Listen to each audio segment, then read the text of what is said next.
बच्चों, कैसे हो आप सभी। मैं आशा करता हूँ कि आप सभी स्वस्थ होंगे, मस्त होंगे और आपकी परीक्षा की तैयारी बहुत ही बेहतरीन तरीके से चल रही होगी। मेरे प्यारे बच्चों, आज की इस क्लास में मैं आपको कक्षा 12 का अनसॉल्व पेपर का सेकेंड सेट सॉल्व कराने वाला हूँ 2023 का। आज के इस पेपर कोड का अगर हम बात करते हैं तो पेपर कोड जो है वो 348CH है। हालांकि इसको बाहर ही मैंने थंबनेल में लगा दिया था कि कौन से कोड को मैं आज सॉल्व कराने वाला हूं। इससे पहले मैंने पहले सेट को सॉल्व किया था 2023 के, उस पेपर का कोड था 348C और G, ठीक है, CG था। तो यहां पर मैं आज के इस पेपर को जो हम सॉल्व कराने वाले हैं उसको दो भागों में सॉल्व करेंगे। पहले तो हम क्या करेंगे, यहां पर आपको एमसीक्यू क्वेश्चन जो दिए गए हैं पहला, उसके बाद एक एक नंबर के कुछ लिखने वाले क्वेश्चन है उसको सॉल्व कराएंगे, फिर 2 नंबर के क्वेश्चन, फिर 3 नंबर के क्वेश्चन उसको सॉल्व कराएंगे। और इसके अगले वाले क्लास में हम क्या करेंगे, जो आपके 3 नंबर के कुछ क्वेश्चन है उसको और कुछ 5 नंबर के क्वेश्चन है उसको हम सॉल्व कराएंगे, ताकि वीडियो छोटा छोटा पार्ट में रहे और आपको पढ़ने में भी आसानी हो जाए और हर चीजें अच्छे से समझ में आए। तो सबसे पहले मैं आपसे कहूंगा कि मैं जो क्वेश्चन है उस क्वेश्चन का फोटो मैं एक बार लगा देता हूं पूरा, आप एक बार देख लीजिए, फिर उसके बाद बारी बारी से मैं क्वेश्चन को सॉल्व करूंगा। देखो इस सेट में से क्या हुआ है कि कुछ क्वेश्चन आपके सिलेबस में नहीं है, काट दिए गए, तो उनको मैं स्किप कर दूंगा, उसको छोड़ दूंगा। चलिए अगर हम बात करते हैं सबसे पहले बहुविकल्पी प्रश्न की। प्रश्न में पढ़ता हूं, अगर आपको आंसर पता होगा तो प्लीज आप फटाक से कमेंट कीजिएगा और बाकी का मैं बताऊंगा। तो सबसे पहले अगर हम बात करते हैं तो पहला जो आपका प्रश्न है, या फिर हम बात करते हैं जो आपके पेपर में निर्देश दिया गया है, वो निर्देश है कि पहले के जो 15 मिनट है वो आपको प्रश्न पत्र पढ़ने के लिए दिए जाएंगे, ठीक है। उसके बाद दिया गया है कि आपको सभी प्रश्न करना है, आवश्यकता अनुसार प्रश्नों का डायग्राम भी बनाना है। सबसे पहला क्वेश्चन जो है आपका बहुविकल्पी क्वेश्चन है और इसके अंदर हम बात करते हैं 4 क्वेश्चन आते हैं, क ख ग घ। तो पहले क्वेश्चन की अगर हम बात करते हैं तो पहला क्वेश्चन दिया गया है, बीजांड का वह स्थान जहां बीजांड वृंत जुड़ा होता है क्या कहलाता है। यानी कि ये पूछ रहा है कि बीजांड जो होता है आपका, उसमें एक ऐसा स्थान होता है जहां पर बीजांड वृंत जुड़ा होता है, तो वो क्या कहलाता है। तो एक थोड़ा सा डायग्राम बनाते हैं और इसके माध्यम से आपको अच्छे से समझा देते हैं। देखो ये बीजांड है, इस प्रकार से ये आपका बीजांड होता है, ठीक है। अब ये जो भाग होता है इसको हम क्या करते हैं, इसको हम कहते हैं बीजांड द्वार, बीजांड द्वार कहते हैं। इसको हम क्या कहते हैं, निभाग कहते हैं। ये वाला भाग निभाग कहलाता है और ये वाला क्या कहलाता है, ये कहलाता है बीजांड वृंत, बीजांड वृंत कहलाते हैं। और ये वाला भाग क्या कहलाता है, ये वाला भाग आपका नाभिक यानी कि हाइलम कहलाता है, नाभिक या हाइलम, ये नाभिक या हाइलम कहलाता है। तो अगर हम बात करते हैं तो क्वेश्चन के अनुसार ये पूछ रहा है कि जो बीजांड में बीजांड वृंत होता है वो किससे जुड़ा होता है। सिंपल से देखिए, ये बीजांड वृंत है और ये बीजांड पूरा है और इसमें जुड़ा हुआ भाग कौन सा है, हाइलम। यानी कि इस प्रकार से अगर हम बात करते हैं कि जो आपका ऑप्शन दिया गया है, पहला है माइक्रोपाइल, दूसरा है निभाग, तीसरा है नाभिक जिसको हम हाइलम कहते हैं, चौथा है आपका अंडकोश। तो इस प्रकार से जो आपका ऑप्शन नंबर 3 है, ठीक है, पहले क्वेश्चन यानी कि पहले के क का जो आंसर है आपका वो है तीसरा, यानी कि बात करते हैं जो नाभिक है आपका वो सही आंसर है। उसके बाद बात करते हैं दूसरे के, यानी कि पहले क्वेश्चन के ख की बात करते हैं। तो ख दूसरा क्वेश्चन है, उसमें क्या दिया गया है कि टीबी के टीके का नाम लिखिए। टीबी के टीके का नाम क्या है, यानी कि जो आपका ट्यूबरकुलोसिस होता है उसमें टीका कौन सा लगाया जाता है, उस टीके का नाम क्या है। वो ऑप्शन दिया गया है बीसीजी, डीपीटी, ओपीवी और कोवैक्सीन। अब अगर हम बात करते हैं आपके बीसीजी को क्या कहते हैं, तो बीसीजी को हम कहते हैं बैसिलस क्लेमेट ग्यूरेन, ठीक है, वैक्सीन जो कि टीबी के लिए लगाया जाता है। तो पहला ही ऑप्शन आपका क्या हो जाएगा, सही हो जाएगा। तो क्वेश्चन नंबर ख का जो पहला ऑप्शन है आपका बीसीजी, बीसीजी ये आपका सही आंसर है। और अगर हम इसके पूरे नाम की बात करते हैं जिसको कहते हैं बैसिलस क्लेमेट ग्यूरेन, ठीक है, बैसिलस क्लेमेट बैसिलस क्लेमेट ग्यूरेन। उसके बाद अगर हम बात करते हैं तो इसमें जो कुछ और दिए गए आपको एक्स्ट्रा मैं बता देता हूं, जो आपका नोट करके लिख लो जी आप, इसका भी फुल फॉर्म। आपको जो अगला आंसर दिया गया, मतलब ऑप्शन दिया गया, आंसर तो आपको पहला ही है बीसीजी। उसके बाद अगर हम बात करते हैं जो और ऑप्शन दिए गए हैं जिसको हम कहते हैं डीपीटी, इसका नाम है डिप्थेरिया पर्ट्यूसिस टेटनस, ठीक है, डिप्थेरिया पर्ट्यूसिस टेटनस। उसके बाद अगर हम बात करते हैं तो एक और दिया गया है जिसमें आपका ओपीवी है, इसको हम कहते हैं ओरल पोलियो वैक्सीन। और कोवैक्सीन तो आपको पता ही है भाई, कोरोना के लिए है, ठीक है।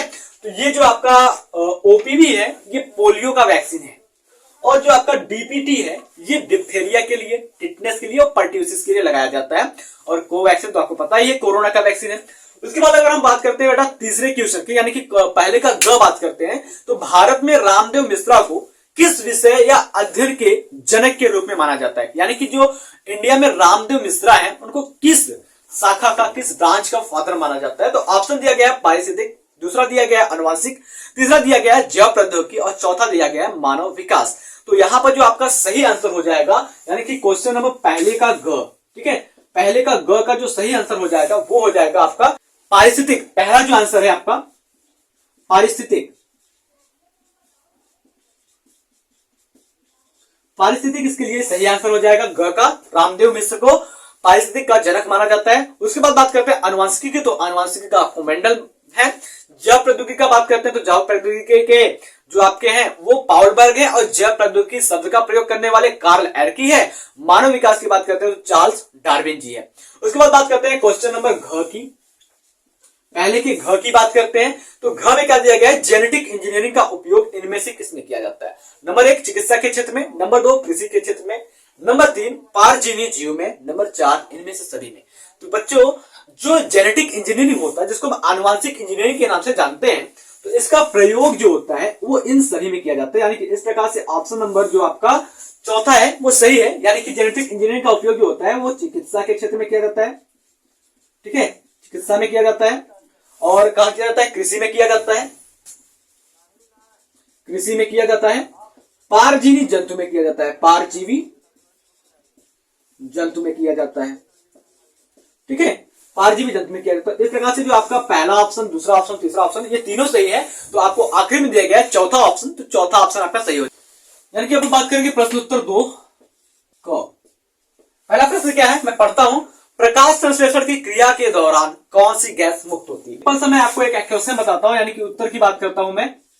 तो यहां पर देखिए, अगर आप बात करते हैं फोटोसिंथेसिस की, तो फोटोसिंथेसिस का आप देख लीजिए, जैसे हमको फोटोसिंथेसिस से क्या होता है, कार्बन डाइऑक्साइड जो कि एटमॉस्फेयर से होता है, और सॉइल से क्या होता है आपका वाटर आ जाता है, और यहां पर क्या होता है सनलाइट, सनलाइट और क्या होता है क्लोरोफिल होता है, क्लोरोफिल होता है। इसके प्रदेश में क्या होता है, पूरा का पूरा रिएक्शन संपन्न होता है। यहां पर क्या बन जाता है C6H12O6 ग्लूकोज बन जाता है, और क्या होता है ऑक्सीजन गैस बाहर निकल जाती है। इसको बैलेंस कर लीजिए आप बेटा, यहां पर 6 लगा दीजिए, और जल के पास भी 6 लगा दीजिए, और यहां पर भी 6 लगा दीजिए, हो गया बैलेंस। तो इस प्रकार से अगर इस प्रश्न के उत्तर की बात करते हैं, तो इस प्रश्न के उत्तर में आप इस प्रकार से पूरा इक्वेशन लिखेंगे, और इस इक्वेशन लिखने के बाद कहेंगे कि प्रकाश संश्लेषण की क्रिया में ऑक्सीजन गैस मुक्त होती है, ऑक्सीजन गैस मुक्त होती है। इस प्रकार से आप आंसर लिख देंगे तो आपको पूरा का पूरा 1 नंबर मिल जाएगा। चलिए अगले प्रश्न की बात करते हैं। तो अगला प्रश्न क्या है, डीएनए अणु को कौन सा एंजाइम तोड़ता है। तो अगर हम बात करते हैं दूसरे क्वेश्चन की, यानी कि दूसरे क्वेश्चन के ख की बात करते हैं। पहला क्वेश्चन तो क वाला हो गया, प्रकाश संश्लेषण में कौन सी गैस मुक्त होती है। दूसरा पूछ रहा है कि डीएनए अणु को कौन सा एंजाइम तोड़ता है। सिंपल सी बात है भाई, डीएनए अणु को तोड़ने वाले एंजाइम का नाम है प्रतिबंधन एंजाइम, ठीक है। कौन सा, उत्तर हो जाएगा आपका प्रतिबंधन एंजाइम, प्रतिबंधन एंजाइम। देखो बेटा, जो प्रतिबंधन एंजाइम होता है वो 2 प्रकार का एंजाइम होता है। प्रतिबंधन एंजाइम में बात करते हैं तो नंबर 1 देखो, डीएनए अणु को तोड़ने वाले एंजाइम का नाम प्रतिबंधन एंजाइम। प्रतिबंधन एंजाइम 2 प्रकार का होता है, एक होता है एंडोन्यूक्लियस, एंडोन्यूक्लियस, और दूसरा क्या होता है एक्सोन्यूक्लियस, एक्सोन्यूक्लियस। अब अगर हम बात करते हैं एंडोन्यूक्लियस क्या करता है, तो एंडोन्यूक्लियस का जो काम होता है बेटा, डीएनए के खंडों को या डीएनए अणु को अंदर से तोड़ता है। ये मान लीजिए आपका डीएनए का अणु हो गया, तो जो अंदर से तोड़ने का काम करता है, यानी कि बीच में से तोड़ने का काम करता है, उसका एंडोन्यूक्लियस कहते हैं, ठीक है। डीएनए अणु को बीच से तोड़ने का काम कौन करता है, एंडोन्यूक्लियस करता है। और डीएनए अणु को बाहरी खंड को तोड़ने में, बाहर से तोड़ने का काम कौन करता है, तो बाहर से तोड़ने का काम करता है एक्सोन्यूक्लियस। इतनी बातें समझ में आई। चलिए आगे की अगर बात करते हैं, तो आपका क्वेश्चन नंबर ग, क्वेश्चन नंबर ग क्या है कि मनुष्य में लिंग निर्धारण हेतु किस प्रकार के गुणसूत्र उत्तरदायी होते हैं। ये पूछ रहा है कि जो मनुष्य होते हैं, यानी कि हम लोगों में जो लड़का या लड़की पैदा होती है वो किसके गुणसूत्र पर डिपेंड करता है। तो इसका भी आंसर मैं लिखता हूं यहां पर, तो फटाक से आप इसको नोट कीजिए। तो बात करेंगे हम मनुष्य में लिंग निर्धारण नर के वाई गुणसूत्र पर निर्भर करता है। नर के वाई गुणसूत्र पर निर्भर करता है। क्यों बेटा? क्योंकि जो आपकी मादा होती है ना, मादा के पास क्या होता है, वैक्स एक्स होता है, और नर के पास क्या होता है, एक्स वाई होता है। अगर दोनों का युग्मक बना दे, एक्स बन जाएगा और ये क्या हो जाएगा, एक्स हो जाएगा, और यहां पर अगर हम बनाए युग्मक तो एक एक्स मिल जाएगा और एक वाई मिल जाएगा।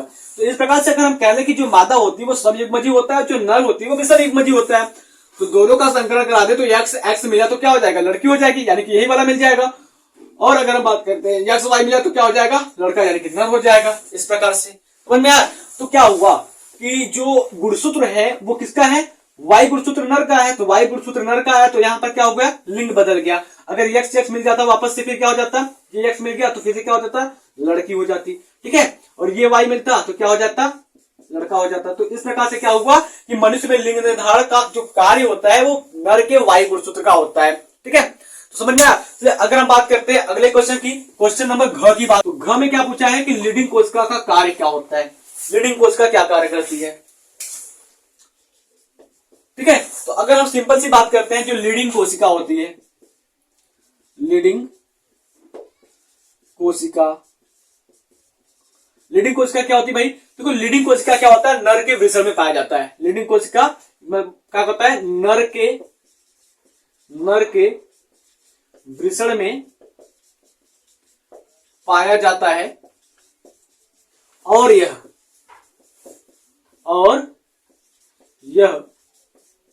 नर हार्मोन टेस्टोस्टेरॉन का स्राव करता है। सिंपल है, हो गया।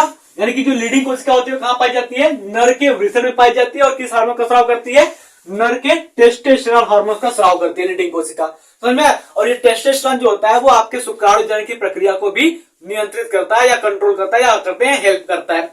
उसके बाद अगर हम बात करते हैं क्वेश्चन नंबर दूसरे के अंग की बात करते हैं, तो अंग वाला क्वेश्चन जो है आपका आखिरी क्वेश्चन है, क्वेश्चन नंबर 2 का, ये है कि जैव विविधता तप्त स्थल क्या है। ये पूछ रहा है कि जो आपकी जैव विविधता है उसके तप्त स्थल को हम कैसे परिभाषित करेंगे, जैव विविधता तप्त स्थल क्या कहलाता है।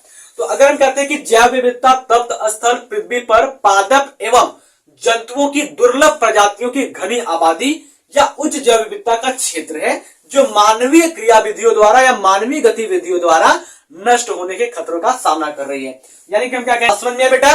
तो इस प्रकार से हमने क्या कर लिया, आज के पेपर सेट का हमने पहला क्वेश्चन बहुविकल्पी कर लिया। दूसरे क्वेश्चन में हमने बहुत ज्यादा छोटे वाले प्रश्न को जिसका जवाब आपको 1 से 2 लाइन में देना था उसको भी कर लिया। अब चलते हैं हम तीसरे क्वेश्चन की ओर। तो उसको तीसरे क्वेश्चन को हम करेंगे, तो सबसे पहले आप इस दूसरे क्वेश्चन के क्वेश्चन को नोट कर लीजिए जो आपका घ और अंग है, ठीक है। तीसरे क्वेश्चन की यानी कि प्रश्न उत्तर 3 की बात करते हैं, प्रश्न उत्तर 3 की बात करते हैं। तो प्रश्न उत्तर 3 के क की बात करते हैं। तो क में क्या दिया गया है, प्रश्न मैं पढ़ता हूं, वाटसन तथा क्रिक द्वारा प्रतिपादित डीएनए के द्विकुंडलित मॉडल का केवल नामांकित चित्र बनाइए, ठीक है। यानी कि आपको व्याख्या नहीं करना है, केवल चित्र बनाना है। तो वाटसन और क्रिक के डीएनए मॉडल का चित्र बनाना है। तो आपने देखा होगा कि जो डीएनए का मॉडल होता है वो किस इस प्रकार से होता है,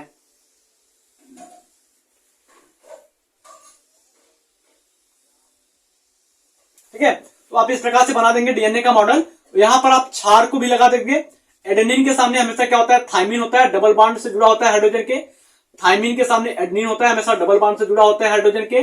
ग्वानिन के सामने ट्रिपल बॉन्ड साइटोसिन होता है। पूरा नहीं लिखा हो, इसका मतलब यही हो जाएगा। और अगर हम बात करते हैं इसके एक कुंडली से दूसरी कुंडली के बीच की जो दूरी होती है होता है आपका 34 एंगस्ट्रॉम होता है, ये 34 एंगस्ट्रॉम होता है। और अगर हम बात करते हैं तो एक कुंडलन में कितने नाइट्रोजन क्षार होते हैं, तो एक कुंडलन के अंदर 10 नाइट्रोजन क्षार होते हैं। अब अगर बेटा बात करते हैं तो इसका व्यास कितना होता है डीएनए का, तो डीएनए का जो व्यास होता है वो 20 एंगस्ट्रॉम होता है। और एक पे क्या होता है 5 इंच होता है, और एक पे क्या होता है 3 इंच होता है। इसके विपरीत छोर में क्या हो जाएगा आपका 5 हो जाएगा और एक 3 हो जाएगा। इस प्रकार से समझ में आया। अगर हम बात करते हैं आगे, तो यहां पर क्या हो जाएगा, ये आपकी फास्फेट की पट्टी है ना, फास्फेट पट्टी है, फास्फेट की पट्टी है। और ये क्या आपके नाइट्रोजन क्षार है, ये क्या है, नाइट्रोजन क्षार है। और इसमें क्या लगा हुआ, हाइड्रोजन बॉन्ड लगा। इस प्रकार से ये डीएनए की संरचना हो जाएगी। तो हमने तीसरे क्वेश्चन का यानी कि डीएनए का मॉडल भी आपको बता दिया। तो वह किसी एक यौन संचालित रोग का नाम लिखिए और उसके रोकथाम के उपाय का वर्णन कीजिए। ये क्या कह रहा है कि आपको एक यौन संचालित यानी कि सेक्सुअली ट्रांसमिटेड डिजीज का नाम लिखना है और साथ ही साथ आपको उसके उपचार के बारे में लिखना है, कैसे करना है। चलिए इस क्वेश्चन को भी करते हैं। तो यहां पर हम क्या कर रहे हैं, एक एसटीडी का नाम लिख रहे हैं, ठीक है, सेक्सुअली ट्रांसमिटेड डिजीज का नाम लिख रहे हैं। देखो हम यहां पर आपको एक ही वजह पर दो नाम बता दे रहे हैं, रोगजनक, ऐसे ही लिखना है, रोगजनक और उपचार या रोकथाम कहिए ना, उपचार रोकथाम, ठीक है। तो अगर हम रोग की बात करते हैं तो रोग तो आपका पहले आ जाएगा गोनेरिया। और ये जो गोनेरिया रोग होता है वो होता है कैसे है, नाइसेरिया गोनेरिया के कारण होता है। ये जीवाणु है, नाइसेरिया गोनेरिया के कारण होता है। और इससे बचा कैसे जा सकता है, तो आपको बताना होगा कि जिस भी इंसान को गोनेरिया रोग हुआ है उसके योनि, गुदा तथा मुख मैथुन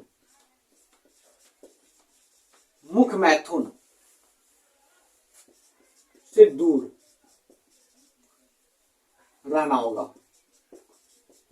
यानी कि बात कर रहा है ये कि आपको सेक्स नहीं करना है, ना ही मुख मैथुन करना है।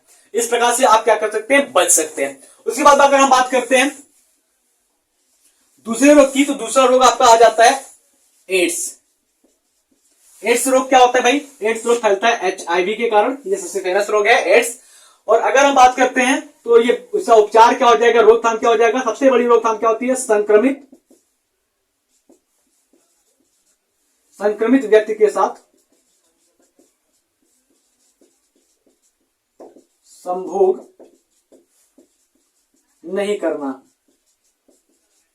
संक्रमित व्यक्ति के साथ क्या करना है, संभोग नहीं करना है, ठीक है। तो ये आपके प्रश्न नंबर 3 के ख का भी आंसर हो गया। तो ये दिया है 2 रोगों का नाम, टर्नर एवं क्लाइन सिंड्रोम के गुणसूत्रों की व्याख्या, मतलब संख्या कितनी होती है। तो ये ग प्रश्न क्या है, टर्नर सिंड्रोम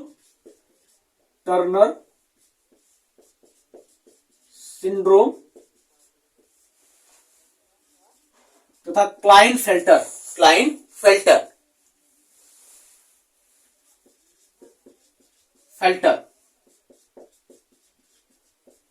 सिंड्रोम के अंदर ये गुणसूत्र की संख्या को पूछ रहा है। तो टर्नर सिंड्रोम में क्या होता है, एक गुणसूत्र की कमी होती है। क्या होती है, एक गुणसूत्र की कमी होती है। तो यहां पर गुणसूत्र क्या हो जाता है आपका 45, ठीक है, 45 गुणसूत्र होता है। तो हम कह सकते हैं यहां पर 22 + 1, 22 जोड़ा + 1 ना, या फिर लिख सकते हैं 22 जोड़ी +1, ठीक है। और अगर हम बात करते हैं क्लाइनफिल्टर सिंड्रोम में, तो क्लाइनफिल्टर सिंड्रोम में क्या होता है, गुणसूत्र अधिक हो जाते हैं। क्या होता है, एक गुणसूत्र बढ़ जाता है। इसको हम क्या कहेंगे, यहां पर 47 गुणसूत्र होते हैं और इसको हम लिख सकते हैं XXY। एक गुणसूत्र की अधिकता क्लाइनफिल्टर, एक गुणसूत्र की कमी टर्नर सिंड्रोम। बात समझ में आई। अब अगर हम बात करते हैं अगले क्वेश्चन की, क्वेश्चन नंबर घ की बात करते हैं, यानी कि डी की बात करते हैं। तो यहां पर क्या है, डी क्वेश्चन की बात करते हैं। तो डी क्वेश्चन लिखा हुआ है कि पौधों में दोहरा निषेचन क्या है, इसकी खोज किसने की। यानी कि घ की बात करते हैं तो ये पूछ रहा है पौधों में दोहरा निषेचन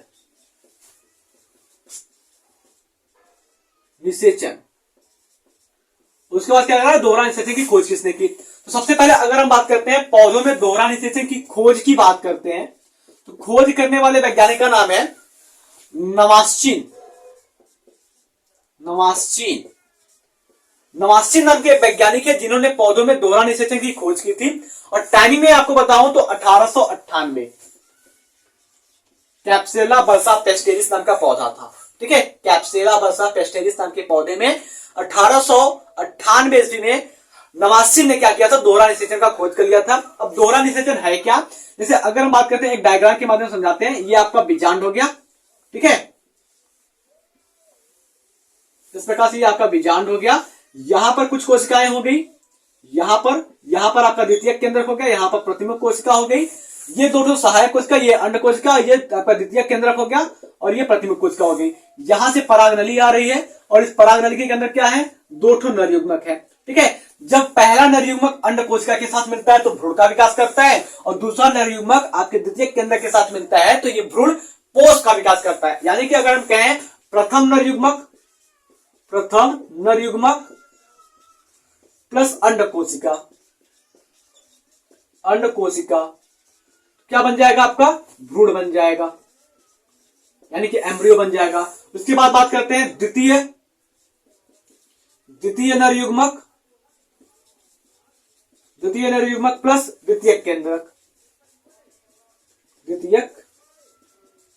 केंद्रक की बात करते हैं तो ये क्या बना लेगा भैया, प्राथमिक भ्रूणपोष बनाएगा, प्राथमिक भ्रूणपोष। फिर इसके बाद क्या चल के बनाएगा, ये बनाएगा भ्रूणपोष, परिपक्व भ्रूणपोष का निर्माण करेगा। इतनी बातें समझ में आई, तो फटाक से आप इस पॉइंट को नोट कीजिए। फिर चलते हैं, हम आपको बताते हैं प्रश्न नंबर अंग, यानी कि तीसरे के अंग की बात करते हैं। तो मेंडल के पृथक्करण नियम को समझाइए। ये क्या कह रहा है कि मेंडल के पृथक्करण नियम को बताना है आपको अंग में। तो यहां पर आपको क्या करना है, मेंडल ने क्या किया था, एक ही लक्षण वाले एक समान पौधे के दो विपरीत लक्षणों का आपस में संकरण कराया था, ठीक है। यानी कि बात करते हैं, जब अंग की बात करते हैं, मेंडल के प्रभाविता के नियम की, प्रभाविता का नियम। तो जब विपरीत लक्षण वाले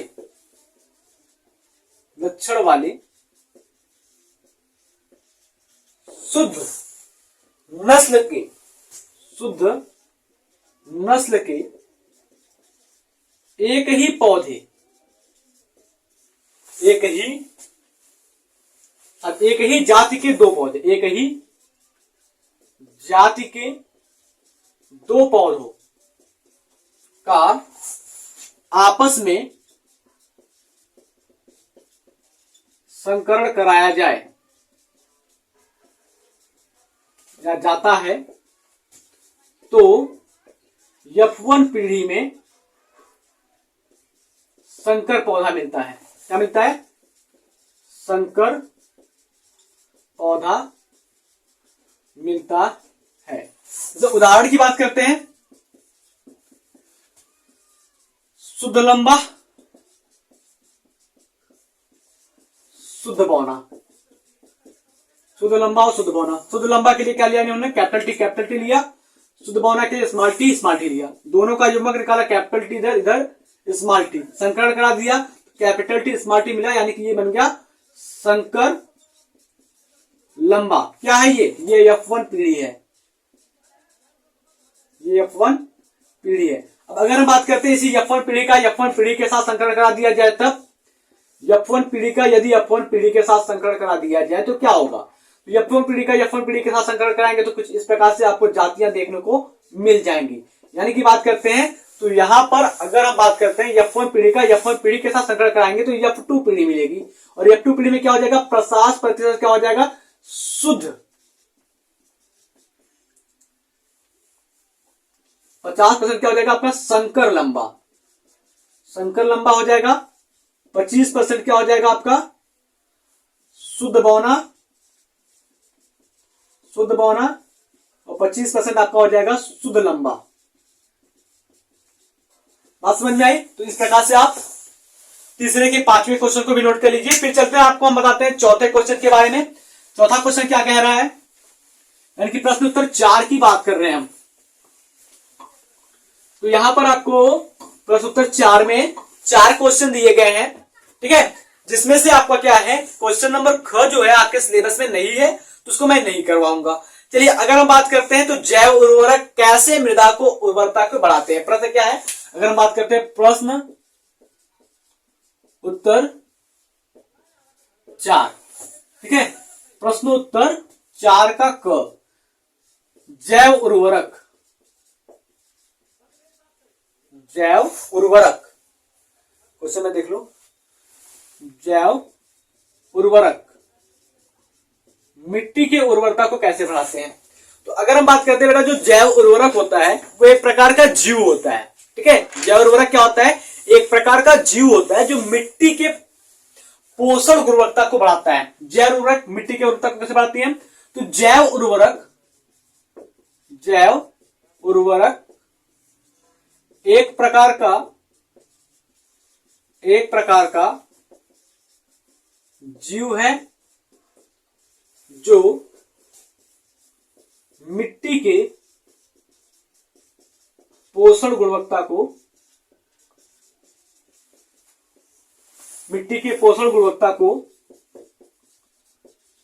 बढ़ाता है, मिट्टी के पोषण गुणवत्ता को बढ़ाता है।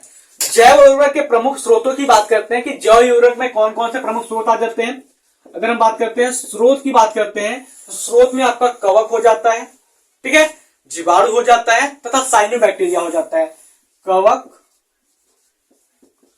जीवाणु तथा साइनोबैक्टीरिया, जिसको हम क्या कहते हैं, ब्लू ग्रीन एल्गी, बीजीए कहते हैं, ये आपका उर्वरक है। और दूसरे जीवाणु की बात करते हैं तो यहां पर कुछ जीवाणु और भी आ जाते हैं।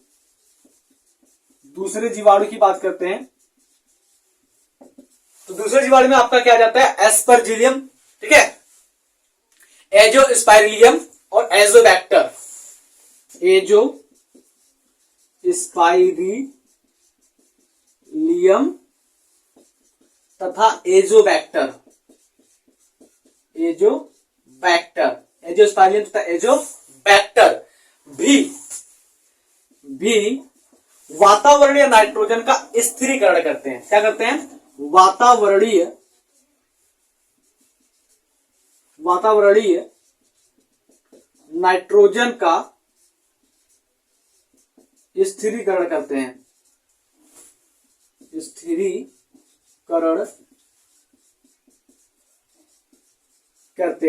ठीक है, जिस वजह से मिट्टी की गुणवत्ता क्या हो जाती है, अच्छी हो जाती है, मिट्टी की उर्वरक क्षमता बढ़ जाती है। और उस पर से हम बात करते हैं साइनोबैक्टीरिया की, जिसको बीजीए कहते हैं। बीजीए कहां पाया जाता है, तो धान के खेत में साइनोबैक्टीरिया महत्वपूर्ण जैव उर्वरक का काम करता है, ठीक है। धान के खेत में बीजीए साइनोबैक्टीरिया महत्वपूर्ण भूमिका, जैव उर्वरक की भूमिका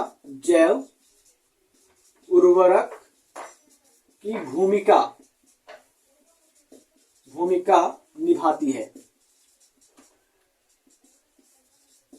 तो आई होप, अगर हम बात करते हैं प्रश्न उत्तर 4 का क, जो पहला है वो हो गया आपका जैव उर्वरक क्या होता है। जैव उर्वरक एक प्रकार का जीव है जिसके अंतर्गत क्या आते हैं, कवक, जीवाणु, साइनोबैक्टीरिया आते हैं। एजोबैक्टर ये आपके वातावरणीय नाइट्रोजन का फिक्सेशन करता है, यानी कि नाइट्रोजन फिक्सेशन का काम करता है। साइनोबैक्टीरिया क्या होता है, साइनोबैक्टीरिया आपके धान के खेत में जैव उर्वरक की महत्वपूर्ण भूमिका निभाता है। उसके बाद अगर हम बात करते हैं क्वेश्चन नंबर ग की, अगर ख की बात करते हैं तो ख को मैं पढ़ देता हूं लेकिन बताऊंगा नहीं, क्योंकि ये आपके सिलेबस पे कट चुका है। ये कह रहा है कि मरुस्थलीय पौधों और जंतुओं के अनुकूलन पर टिप्पणी लिखिए, ठीक है। यानी कि इसका मतलब ये पूछ रहा है कि जो आपके मरुस्थलीय पौधे होते हैं उसके जो जंतु होते हैं उसमें क्या बदलाव हुआ है और जो आपके पादप होते हैं उसमें क्या बदलाव हुआ है। तो जैसे अगर हम बात करते हैं जो नागफन्नी होता है उसके पत्तियां जो होती है वो कांटे के रूप में रूपांतरित हो जाती है ताकि वाष्पोत्सर्जन कम हो। और जंतुओं की बात करते हैं तो जिराफ की जो लंबी गर्दन है वो भोजन को ग्रहण करने के लिए रूपांतरित हो गई है, ठीक है। तो अगर हम बात करते हैं क्वेश्चन नंबर गया, एस्केरिस्ता क्या है, ठीक है। एस्केरिस्ता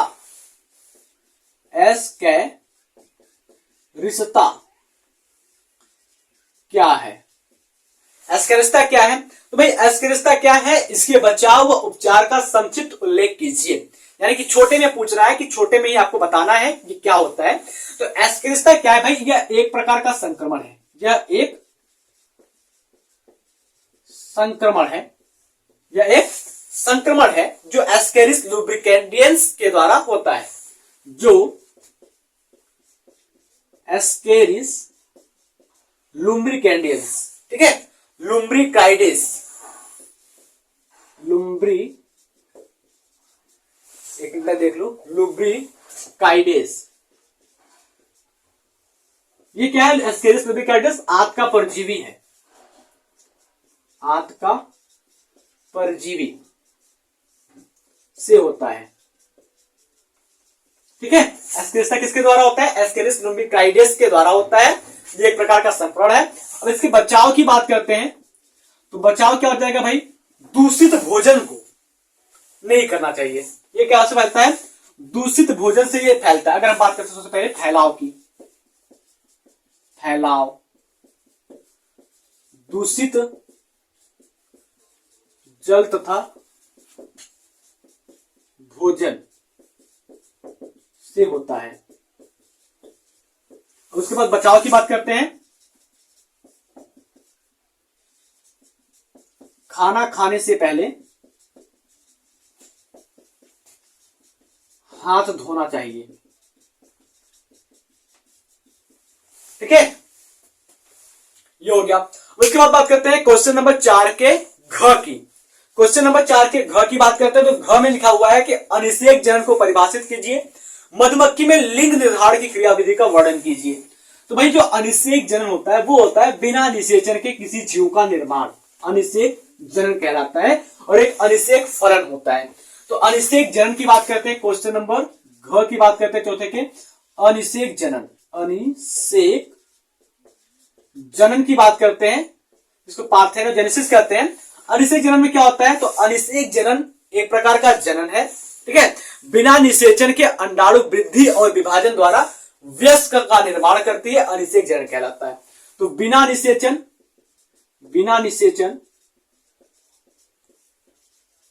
अंडाणु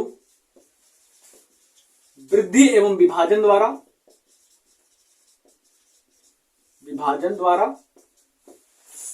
वयस्क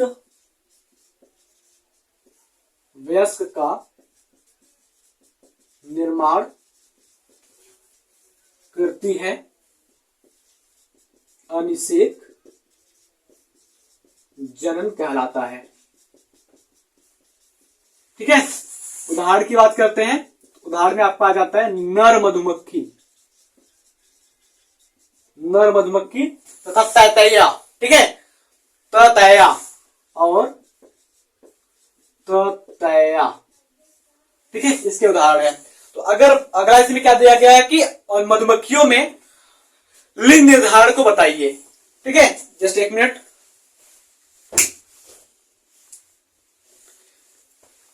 मधुमक्खियों में लिंग निर्धारण को बताइए। तो अगर हम बात करते हैं मधुमक्खी में लिंग निर्धारण कैसे होता है? मधुमक्खी में लिंग निर्धारण,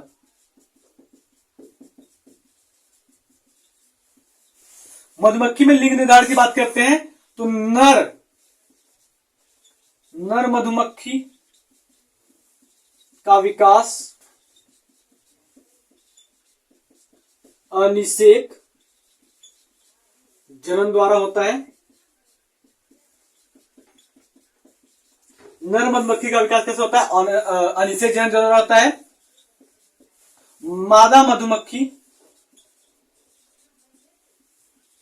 का विकास निषेचन के बाद होता है। सिंपल सी बात करते हैं तो क्या हो गया? ये आपकी ये क्या हो गई? मादा मधुमक्खी हो गई, मादा मधुमक्खी हो गई, ठीक है। ये क्या हो गई? आपकी मादा मधुमक्खी हो गई। इसने क्या दिया? इसने दिया अंडाणु, ठीक है। क्या दिया? अंडाणु दिया। इस अंडाणु का निषेचन नहीं हुआ, क्या हुआ? इसमें विभाजन हो गया, ठीक है। विभाजन हो गया तो विभाजन के बाद क्या हो जाता है? नर मधुमक्खी बनकर तैयार हो गई। सिंपल सा समझिए, इसने क्या दिया? अंडाणु दे दिया अंडाणु में क्या होगा, विभाजन हो गया, और विभाजन से क्या हो गया, मधुमक्खी बन गया। ठीक है, क्या बन गया, ये नर मधुमक्खी बन गया। ये भी क्या हो गया, नर मधुमक्खी हो गया। समझ में आया। उसके बाद अगर हम बात करते हैं, यहां पर क्या होता है, निषेचन के बाद होता है, तो मादा मधुमक्खी और नर मधुमक्खी, क्या होता है, ये नर मधुमक्खी क्या करता है, नर मधुमक्खी नर युग्मक देता है, स्पर्म हो गया। मादा मधुमक्खी क्या करता है, मादा युग्मक, अंडाणु हो गया। दोनों के आगे मिलेंगे, निषेचन होगा, निषेचन के बाद क्या हो जाएगा, मादा मधुमक्खी बनेगी, मादा मधुमक्खी बनेगी। बात समझ में आई। चलो हम बात करते हैं अगले क्वेश्चन की, यानी कि हमारा बात करते हैं जो चौथा क्वेश्चन है, इसका क और ग घ हो गया, हमने ख को छोड़ दिया है क्योंकि वो आपके सिलेबस में कट गया है। हालांकि उसको हमने वैसे ही बता दिया, ओरली लिखा नहीं उसके बारे में। एक क्वेश्चन मैं आपको और कराऊंगा, उसके बाद बाकी के क्वेश्चन मैं अगले क्लास में कराऊंगा। तो अगर हम बात करते हैं अगले क्वेश्चन की, यानी कि प्रश्न उत्तर 5 की बात करते हैं, तो प्रश्न उत्तर 5 में हम क की बात करते हैं। पहला क्वेश्चन क्या कह रहा है, तो पहला क्वेश्चन कह रहा है कि अनुवांशिक इंजीनियरिंग क्या है, स्वास्थ्य के क्षेत्र में अनुवांशिक इंजीनियरिंग के 2 अनुप्रयोग लिखिए। यानी कि ये पूछ रहा है कि जो आपका अनुवांशिक इंजीनियरिंग है, आनुवंशिक इंजीनियरिंग क्या है, अनुवांशिक इंजीनियरिंग क्या है, जेनेटिक इंजीनियरिंग क्या है। तो भाई अगर हम बात करते हैं जो अनुवांशिक इंजीनियरिंग है, ये एक प्रकार की तकनीकी है जिसके डीएनए और आरएनए में बदलाव कर किसी परपोषी में प्रवेश करा देते हैं और उसे जो दृश्य रूप होता है उसमें बदलाव हो जाता है। यानी कि हम बात करें कि अनुवांशिक इंजीनियरिंग क्या होता है, तो अनुवांशिक इंजीनियरिंग एक प्रकार का परिवर्तन होता है। ठीक है, अनुवांशिक इंजीनियरिंग द्वारा या कह सकते हैं इसके द्वारा डीएनए या आरएनए में बदलाव कर किसी परपोषी जीव में प्रवेश कराते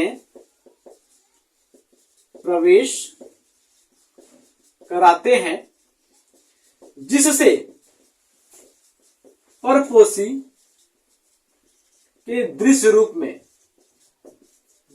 में परिवर्तन हो जाता है। ऐसे समझिए, जैसे अगर हम बात करते हैं ये कोई जीव है, ठीक है, इससे मैं क्या किया, किसी अनुवांशिक पदार्थ को निकाल लिया, डीएनए या आरएनए को निकाल लिया, इसके डीएनए या आरएनए को मैं क्या किया, इस सजीव के अंदर, इस परपोषी के अंदर प्रवेश करा दिया। ठीक है, प्रवेश करा दिया, फिर क्या हुआ, इस परपोषी का जो दृश्य रूप है वो क्या हो गया, परिवर्तित हो गया। इसे हम कहते हैं अनुवांशिक इंजीनियरिंग। अब इसके 2 लाभ की बात कर रहे हैं या फिर बात करते हैं 2 उपयोग क्या है, तो अनुप्रयोग की बात करते हैं। अनुप्रयोग कहिए या उपयोग कहिए, इसका उपयोग क्या आ जाएगा, कृषि के क्षेत्र में रोग प्रतिरोधक जातियां बनाने में, जैसे बीटी कपास, बीटी चावल। उसके बाद बात करते हैं, पहला हो गया ये, दूसरा हो गया चिकित्सा क्षेत्र में, सॉरी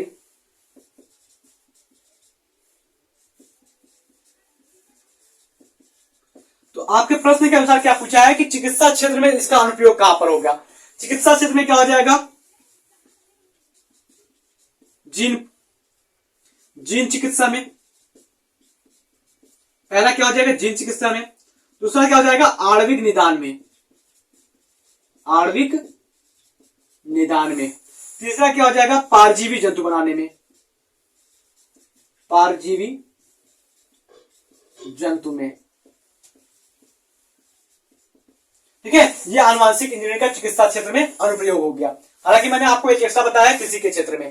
ठीक है, फिर अब अगले क्वेश्चन की बात करते हैं, तो अगला क्वेश्चन क्या आ जाएगा इसमें, डीएनए और आरएनए में अंतर।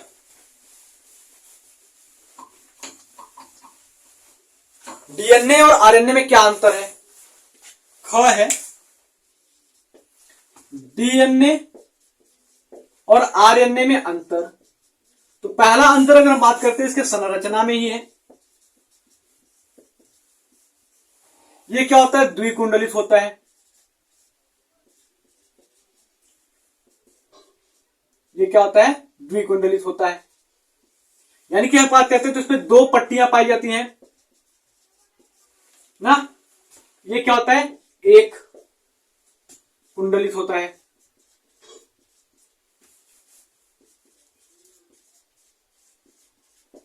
एक कुंडलित, ठीक है।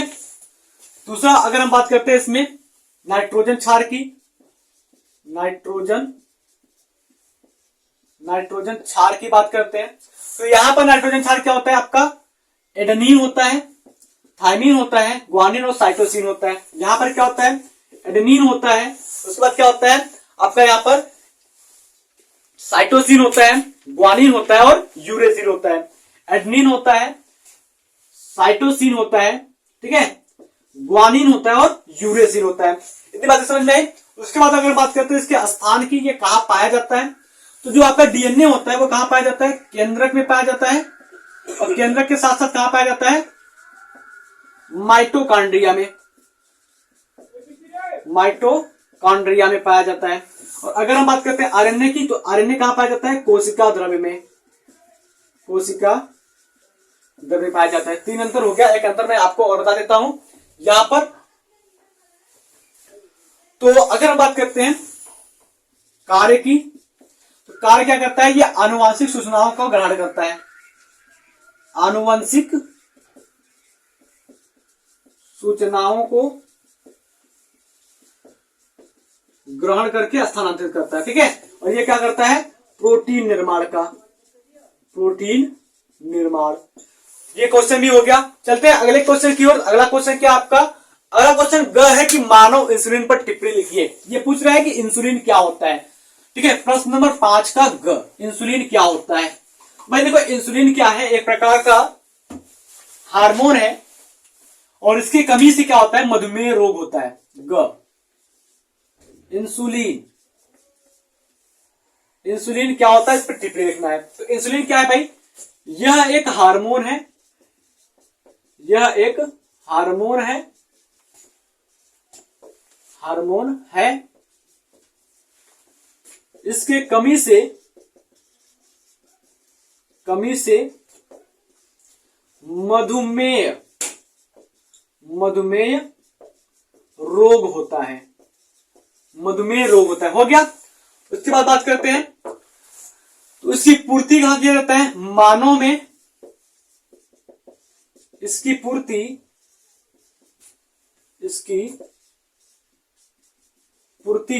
कैसे करते हैं? तो हम बात करते हैं जानवरों तथा सूअर के अग्नाशय इसे प्राप्त कर मानव में इसकी पूर्ति की जाती है, इसकी पूर्ति की जाती है। इंसुलिन बनाने वाली पहली कंपनी का नाम क्या है? Ellie Lily. उसके बाद बात करते हैं प्राक्य इंसुलिन की बात करते हैं। प्राक्य इंसुलिन क्या होता है? प्राक्य इंसुलिन के अंदर ए पेप्टाइड चेन,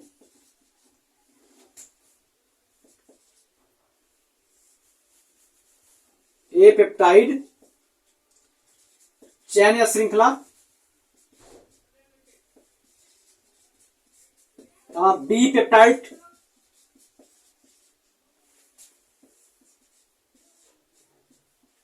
श्रृंखला तथा सी पेप्टाइड श्रृंखला पाई जाती है।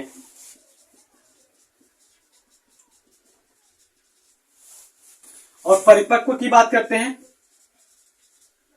परिपक्व इंसुलिन की बात करते हैं। परिपक्व इंसुलिन में क्या होता है? केवल ए व बी पेप्टाइड श्रृंखला पाई जाती है। बात समझ में आया? जैसे अगर हम बात करते हैं इसके डायग्राम की, देखिए, ठीक है, तो यहीं पर मान लीजिए आप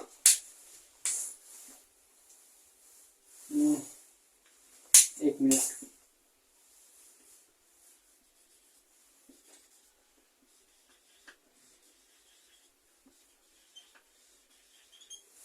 देखो इस वाले भाग को हम क्या मान लेते हैं, जो हमने डार्क किया है, इस वाले भाग को हम मान लेते हैं सी पेप्टाइड श्रृंखला, सी पेप्टाइड चैन, और इस वाले भाग को हम क्या मान लेते हैं, ए पेप्टाइड चैन, ए पेप्टाइड चैन, और ये वाला क्या हो जाएगा आपका बी पेप्टाइड चैन, बी पेप्टाइड चैन हो जाएगा। और ये दो क्या है आपका सल्फाइड बॉन्ड है, सल्फाइड बॉन्ड है। अब जब परिपक्व हो जाएगा तो क्या हो जाएगा आपका, ये ए और बी आपका रह जाएगा, सल्फाइड बॉन्ड के द्वारा बंधा हुआ है, और सी क्या हो जाएगा आपका अलग हो जाएगा। ठीक है, बात समझ में आया इंसुलिन का। उसके बाद बात करते हैं अगला क्वेश्चन क्या है, मलेरिया परजीवी का जीवन चक्र, मलेरिया परजीवी का जीवन चक्र। तो वीडियो काफी लंबा हो रहा है, इस वजह से इस परजीवी का जीवन चक्र मैं यहां पर नहीं बताऊंगा। ठीक है, मैंने कहीं पर एक वीडियो में मलेरिया परजीवी का जीवन चक्र बना करके समझाया है, तो उस वीडियो का लिंक मैं आपको नीचे डिस्क्रिप्शन बॉक्स में दे दूंगा, वहां से आप देख लीजिएगा। बाकी का क्वेश्चन नंबर 6, 7, 8 और 9 मैं आपको अगले क्लास में कराऊंगा, ताकि आपको अच्छे से समझ में आ जाए, बोरियत महसूस ना हो। मिलते हैं आपसे अगले क्लास में, तब तक के लिए जय हिंद, जय भारत। आप अपनी पढ़ाई को बहुत जोरों तोरों से कीजिए, ताकि परीक्षा नजदीक है, समय आपके पास कम है।